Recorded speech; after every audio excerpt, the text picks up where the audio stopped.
Halo, welcome back to this channel. Baiklah, kali ini aku akan berbagi sedikit dan mungkin ini diharapkan bisa membantu teman-teman untuk menentukan pilihan ke depannya. Bagi teman-teman yang udah lama kontrak, yang udah lama sukarela di puskesmas, klinik, rumah sakit, RSIA, dan sebagainya macamnya, dan sekarang pengen mengabdi kepada negara, kebetulan banget P3K dan CPNS bersamaan bukanya pada saat seleksi ASN pada tahun ini. Dan itu bikin teman-teman banyak banget yang galau dan ngirim pesan di komentar aku. Kira-kira aku lebih bagus ambil P3K atau lebih bagus ambil CPNS ya Kak gitu ya. Nah, aku paham banget kenapa dilema banget dalam memilih ini karena dua-duanya itu ada benefitnya masing-masing. Untuk yang udah lama kontrak, kemudian tiba-tiba ada seleksi P3K, ya ini sangat menguntungkan. Kenapa? Karena kita memang sudah lebih didahulukan dalam hal persyaratan, kita udah lebih lengkap gitu ya. Dan kemudian chance kita untuk lulus itu mungkin lebih besar dibandingkan CPNS. Nah, kalau CPNS ini kenapa chance-nya lebih kecil? Karena lebih beragam yang bisa ikut. Fresh graduate bisa ikut semuanya gitu ya. Gitu ya. Dan teman-teman mungkin merasa sedikit insecure, udah lama kerja, kayaknya teori udah nggak terlalu kuat lagi. Jadi bingung nih, oh, kira-kira better nggak ya ambil CPNS gitu ya. Nah, sebelumnya aku mau kasih tahu dulu ada perbedaan antara P3K dan CPNS. Nanti teman-teman sendiri yang memutuskan mana yang lebih baik menurut teman-teman. Untuk P3K, hak yang teman-teman dapatkan nanti adalah gaji dan tunjangan. Jadi gajinya itu berbeda nominalnya dengan CPNS, tergantung dari kebijakan yang ada ya.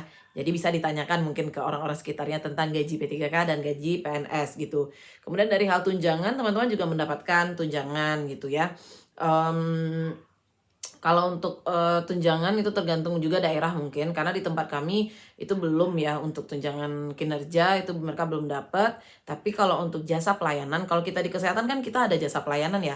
Nah itu P3K juga dapat. Jadi sebenarnya nggak ada perbedaan yang terlalu signifikan sih dalam hal penggajian dan segala macamnya gitu. Dalam hal cuti juga mereka mendapatkan hak untuk cuti 12 hari dalam 1 tahun, sama seperti PNS.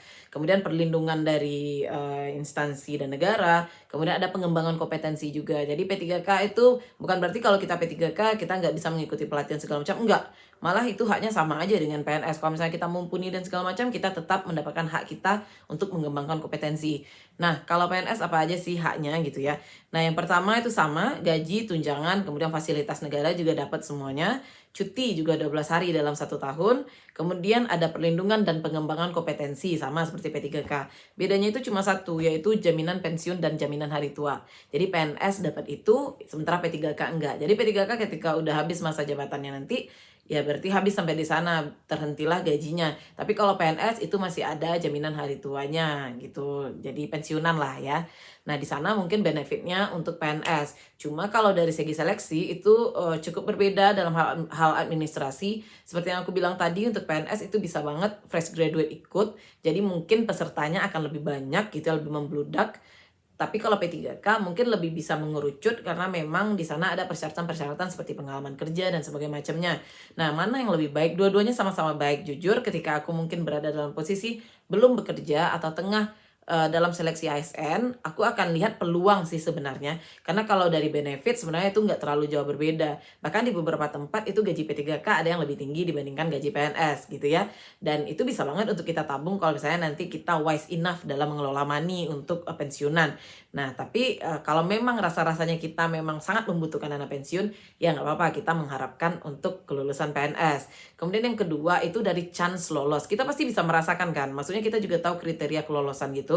Kalau rasa-rasanya kita belum bisa compete dengan orang-orang fresh graduate dan segala macamnya, ya berarti jangan ambil PNS. Tapi lihat juga chance-nya di P3K. Banyak orang yang udah berkali-kali ikut, tapi terus ada orang yang lebih tinggi poinnya dibanding dia, terus kemudian dia nggak lulus-lulus juga. Kalau misalnya rasanya kita masih berada di barisan belakang, nah kayaknya masih jauh banget untuk kelulusan, ya ambil PNS aja. Kenapa harus mempertimbangkan hal seperti itu gitu loh. Jadi mana yang lebih baik itu tergantung pada kondisi teman-teman sekarang. Kalau misalnya udah prepare banget untuk belajar SKD, SKB, ya udah kenapa nggak fight di PNS ini. Tapi kalau misalnya rasanya chance-nya itu lebih besar di P3K, ya berarti ambil P3K gitu. Nah, misalnya nih banyak lagi yang tanya, aku udah profesi bidan tapi pengen ambil D3 di P3K. Setahu aku ya, untuk kelulusan dari segi administrasi, untuk ijazah itu harus sama dengan STR. Jadi kalau misalnya ijazahnya D3, STR-nya juga harus masih D3. Tapi kalau udah upgrade STR-nya ke D4 atau S1, berarti harus masukin ijazah S1 karena teman-temanku beberapa ada yang gagal di sini. Dia udah D4, kemudian dia ambil formasi D3 pakai STR D4. Ya itu nggak bisa lagi karena memang nggak inline antara ijazah dan STR-nya. Setahuku ya seperti itu gitu. Jadi kalau misalnya teman-teman merasa chance-nya besar nih di P3 KD3 tapi sekarang ijazahnya udah profesi, otomatis teman-teman memang harus CPNS, jangan dipaksakan karena bisa-bisa gagal di seleksi administrasi nanti kan kasihan gitu. Nggak apa-apa, ambil aja PNS dulu, ambil coba, dan kita masih ada waktu untuk belajar SKD SKB dan mudah-mudahan bisa berhasil ya untuk kelulusan dari seleksi PNS ini gitu. Nah, kalau misalnya teman-teman yang D3 haruskah upgrade ke S1 gitu ya. Kalau misalnya ada formasi D3 ya boleh ambil D3. Tapi kalau misalnya belum mau upgrade, ya udah daftar aja dulu dengan D3-nya ke PNS-nya misalnya nih. Nanti setelah kelulusan kita bisa penyetaraan ijazah. Jadi bisa dimasukin ijazah S1-nya belakangan untuk kenaikan pangkat dan kenaikan golongan serta gaji gitu.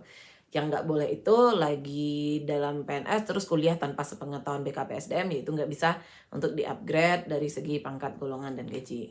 Nah, bagi teman-teman yang sekarang masih bingung antara P3K dan PNS, jangan dengarkan pendapat banyak orang, lebih dengarkan pada keinginan dan kemampuan kita. Kan kita bisa kayak menilai sendiri kemampuan kita ya. Jadi better mengukur diri sendiri daripada tanya sana sini, karena kalau kita ngikut orang, lebih baik ini, lebih baik itu, lebih baik ini, lebih baik itu, nanti kita menyesal karena kita tahu persis kemampuan kita nggak bagus di sana gitu. Jadi ukur diri sendiri, kemudian juga persiapkan dirinya sematang mungkin untuk pilihan yang akan dipilih. Semoga sukses menjadi ASN pada tahun ini. Terima kasih.